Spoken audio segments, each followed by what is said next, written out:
So I think one of our problems, one of our big problems, one of our primary problems in the culture today is cowardice, moral cowardice, especially. I think we can look at the state of things in our world and we could try to provide ourselves with excuses and come up with reasons as to why it is the way it is while dancing around the real issue. And the real issue is that most of us are cowards, plain and simple. Not all of us, certainly, but many, most.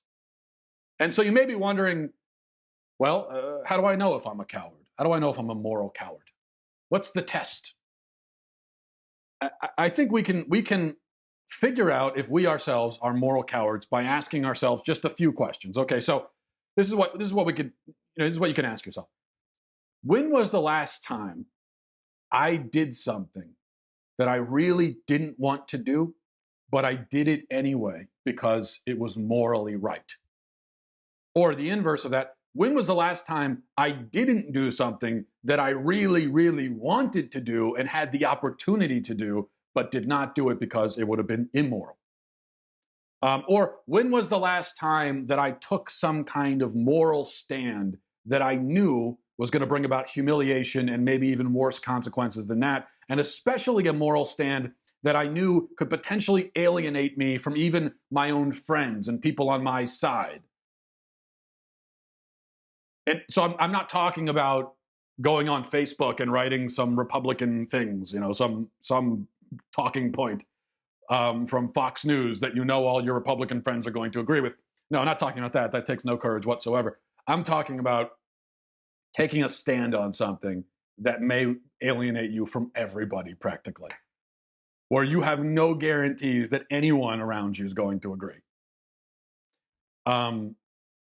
I think if we honestly ask ourselves those questions, if we're really honest about it, so I'm asking you, really think about this. Ask yourself honestly those questions, just as I'm asking myself those questions.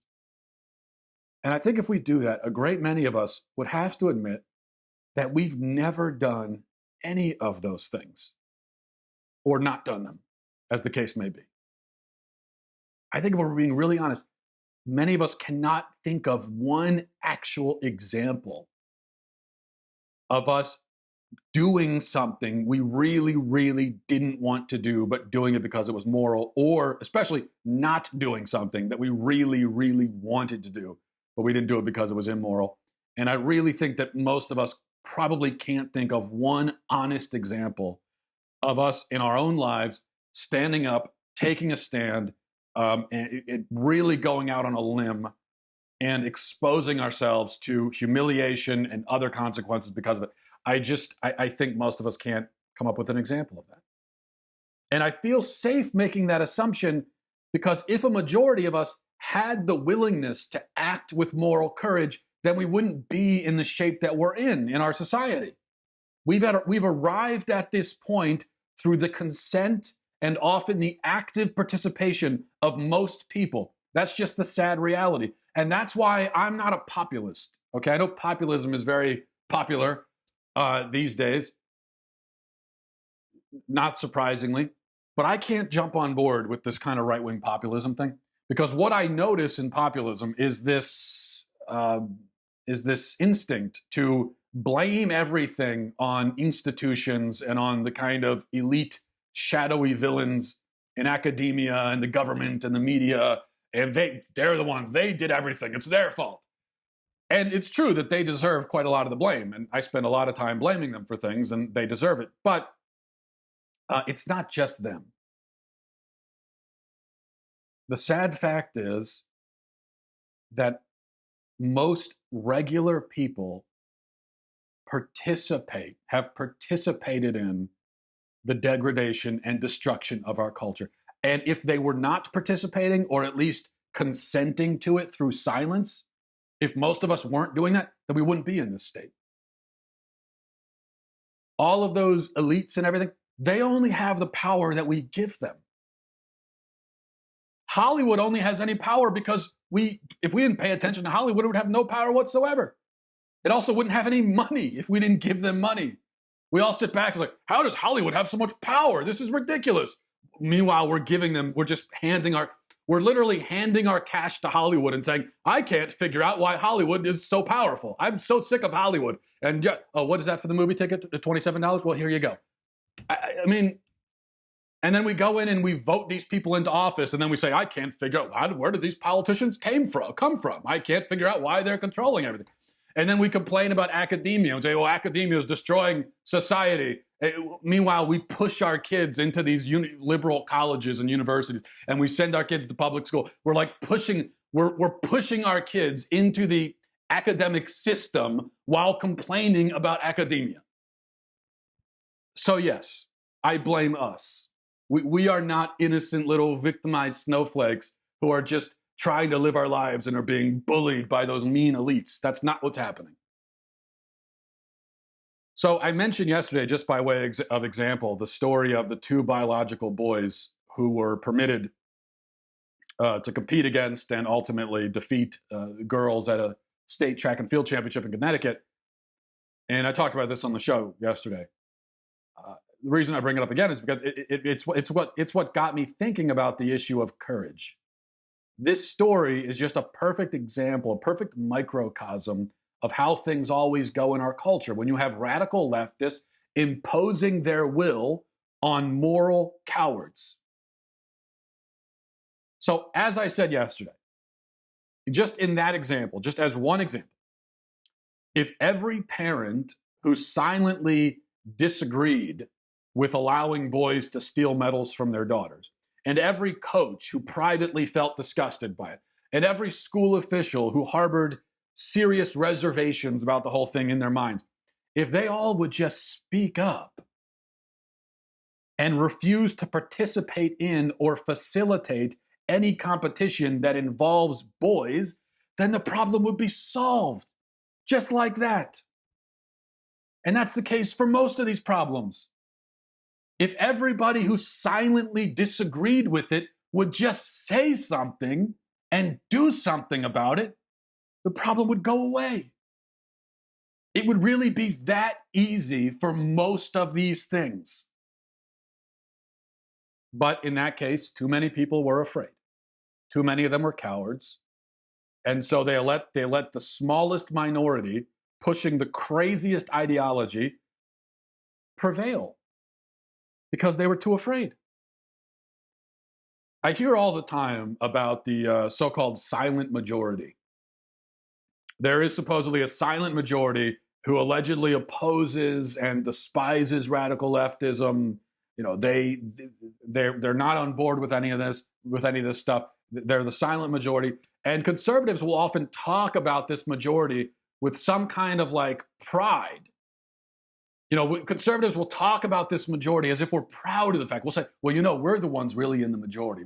We're the ones. There's more of us than there are of them. Did you know that? Well, I don't understand the pride, because if this majority exists, and I think it probably does, then their status as a majority just makes their cowardice all the more shameful. I mean, you're telling me that we're in the majority and we know we're in the majority, yet we still won't say anything? We still sit back and let all this stuff happen? We've allowed the relativists and the hedonists to upend and reshape and reform and destroy our civilization and dictate terms to us and get their way on almost everything, even to the point of intruding into our daughters' bathrooms and sports teams. And what do? In response, we just kind of shake our head and we furrow our brows and we mutter quietly to each other and we complain about it, whispering in our living rooms to each other when nobody, you know, we're whispering to each other in our living rooms with the doors locked. We're looking around and, hey, you know, I really disagree with this transgender stuff. You know, I honestly, I think it's crazy, but oh, shh, someone's coming. How many schools have instituted these insane transgender policies while a majority of parents and teachers and everybody opposes it, yet says nothing? You've got this, in these cases with the transgender stuff, there's definitely a silent majority who are totally against it and think it's nuts, but they won't say it. They just stay quiet. And that's just one example. I mean, in my piece yesterday, I mentioned the the story of a CrossFit executive. Now, this is an example on the other end of the spectrum. This is an example of courage. This is what courage looks like. So a CrossFit executive got fired after saying that gay pride parades and gay pride festivals are sinful, which is true. They are sinful. And he said this on his own Twitter account, and he was fired for it. But that made me think, well, how many communities have hosted these sinful spectacles known as pride parades, while the majority of residents in these communities are absolutely opposed to the whole thing, but they don't say a word of protest against it. They just kind of stand off on the side, and maybe they even wave one of the rainbow flags just so nobody, because they don't want anyone to know that they're opposed to this in their head. They're so terrified. How many people feel very upset about the Holocaust of the unborn that happens in abortion clinics across our nation and the 1 million babies that are killed every year? And yet, although they feel upset by it, they do and say nothing in opposition to it. How many people complain, as I said, about Hollywood and all the filth on TV and everything, yet they keep on watching it, watching the filth and letting their children watch it, and on and on and on and on. We let all of this stuff happen. We stand by while it happens. We say nothing, and then we claim that our silence is rooted in some kind of principle. This is my favorite thing, when conservatives are trying to justify their cowardice and their silence, and so they'll try to make it about freedom, about respecting other people's privacy, and they'll say, "Well, I don't agree with it, but we all have freedom, and the free market and freedom and free market." That's become, look, I believe in freedom and I believe in the free market, but it has become a crutch for cowardly wusses in the conservative movement who just they lean on that for everything, to give them an excuse so they don't have to fight back ever about anything. So, like, for instance, I remember I wrote an article a few months ago about porn, and I said that porn should be banned. It should be illegal. Which is a position, the idea that it should be illegal to publish hardcore pornography that children, that like 8-year-olds can access. Now, that is not a radical position, or at least up until very recently, it would not have been considered a radical position. And almost anyone who considers them conservative, consider themselves conservative, and certainly anyone who considers themselves Christian would agree. Obviously, yes, that stuff should be illegal.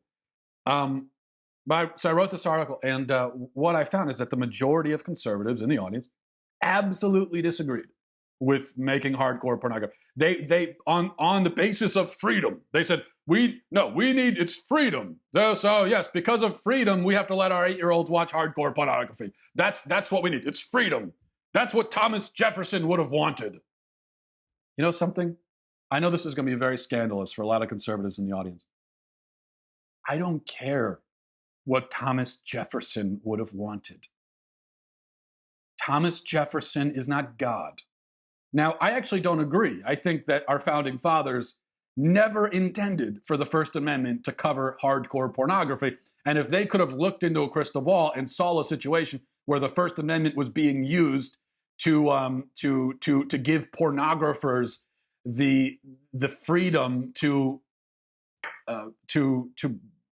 shove this filth into the faces of children, I think our founding fathers would have been very much against that. And the fact that there were decency laws on the books in almost every state up until recently, I think that kind of speaks to that. But here's the point. I think it's pretty clear that the First Amendment does not protect hardcore pornography, and it does not exclude individual communities and states. It doesn't prevent communities and states from having standards of decency and decency laws. So that's, as far as the law goes, I think that's clear. But as far as what our founding fathers individually would have wanted in their own heads, I don't care. It doesn't matter. It doesn't matter to me. I mean, Thomas Jefferson was also, he ripped apart the Bible and made his own Bible, okay? So that's from a moral and spiritual perspective, that's the kind of guy we were dealing with. So I don't really care what his moral and spiritual opinions were, all right? That as a Christian, what we need to be worried about is, what would Jesus? It's not like, what were Thomas Jefferson, what were the founding fathers' priorities? What was Jesus's priorities? What would Jesus want for our country and our community and our children? That's who we should be worried about. Jesus is God, not the people on Mount Rushmore, not the founding fathers, not the people that, signed the Declaration of Independence. They were great men. They were not gods. And I think in the conservative movement, what we've done is we have made a religion we've made kind of a national religion for ourselves. And we have pushed Jesus out of the frame completely. But as Christians, I think it's clear that our first priority is to shape the kind of country and the kind of civilization, the kind of community that God wants for us. That's what we should be doing. And that means standing up against filth and degeneracy and all this stuff. Do you want to live in a culture of filth and degeneracy where your children are eaten alive by this garbage? Is that the kind of culture you want? If not, say something. Don't tell me, well, I don't want it, but we can't do anything because of freedom. No, that's not freedom you're talking about. It's cowardice. So do something. Stand up. The fact is that most of us are exactly like the parents, coaches, and officials who stood off on the sidelines, politely clapping while a couple of dudes cheated and humiliated their daughters. That's what most of them were doing. They were just they had a fake smile on their face, and they were just standing off on the sideline.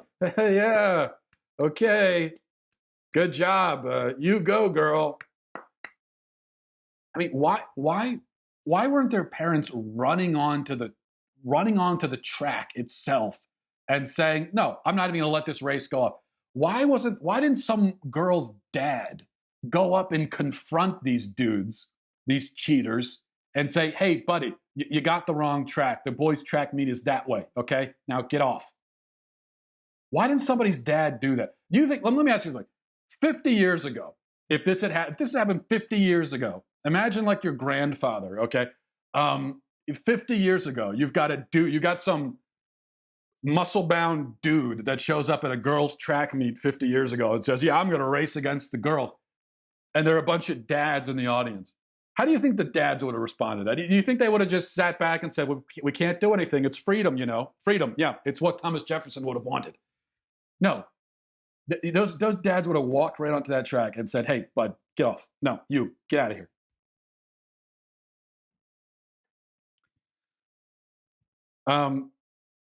But we don't do that anymore. And why is that? Because we're afraid. And what do we say we're afraid of? I think the one of the excuses that you always hear is, well, we'll lose our jobs. Well, I think there's quite a bit that we could do to stand for our convictions without getting to the point where we might lose our jobs. Like losing our jobs is here and we're over here. We got a lot of room to cover before we have to worry about losing our job. But even if that is a risk, and maybe it is in some situations for some jobs, maybe it is a risk. Okay. Maybe that's a risk we have to take. Jesus says we have to be willing to give up our lives for the truth. So if we won't even give up our jobs potentially for the truth, then how far are we from living like Jesus told us to live? But the thing is, that's not even the real fear, is it? Because it's not just about jobs. I think people are mostly afraid of social alienation. They're afraid of humiliation. And it's natural to fear those things. But really, when you think about it, who cares about that? Who cares what these cackling drones think about you? So people laugh at you. Who cares? I mean, why be afraid of that? Our lives are not being threatened. We're not being called upon to demonstrate a huge amount of courage, the kind of courage that you need to demonstrate when your actual life is at risk. Our lives aren't at risk. Nobody's coming to our houses and killing us because of our opinions. Maybe eventually we'll be at that point, but well, actually, we're never going to be at that point at this rate because there's no reason for us to ever get to that point. Our ideological enemies and the enemies of God in our culture, they don't need to kill us because we're no threat to them. We're too busy watching Netflix and minding our own business. So why are they going to come kill us? We're not worth killing, basically. The Christians in the Middle East, they're worth killing from the perspective of the satanic persecutors of the church, because they're on fire with the faith and they're courageous and they're strong Christians. And so the enemies of the church say, well, all we can do is kill them. The enemies of the church in this country, they look at us and they just laugh. They say, you guys are no threat. You're not going to do anything. I mean, you won't even stop watching Disney movies, yet you complain about Disney. You can't even bring yourself to do that. Yes, you're no threat. You're worried we're going to kill you. Why would we ever do that? So it's not a lot of courage that we need to demonstrate. I think we need to demonstrate just a little bit, just a little tiny speck of courage. And if we all had that, if we all had just our little speck, if we all came equipped into every situation with just that little speck of courage, like you can hardly even see it, but if we all have that, and we're willing in any situation to demonstrate just that small speck of courage for only even just a few seconds. That's what most situations call for, a small amount of courage that you will demonstrate for a very short amount of time. And if we were willing to do that, then I think everything would change. So that's my challenge to you and to myself. Because, by the way, I'm saying all this, I'm talking to myself as well, not just to you. I'm talking to all of us. That's why I'm using the word we and us.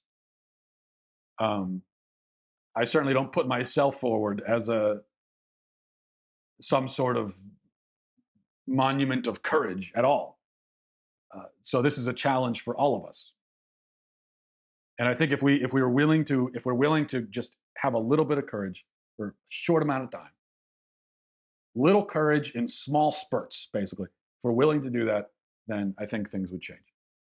So let's give it a try. It's worth a shot, and who knows? It could be fun. It could be exciting. That's the other thing. I think if you live with courage, your life is also more exciting and unpredictable, right? So let's just try it and see what happens. Thanks for watching. Thanks for listening, everybody. Godspeed.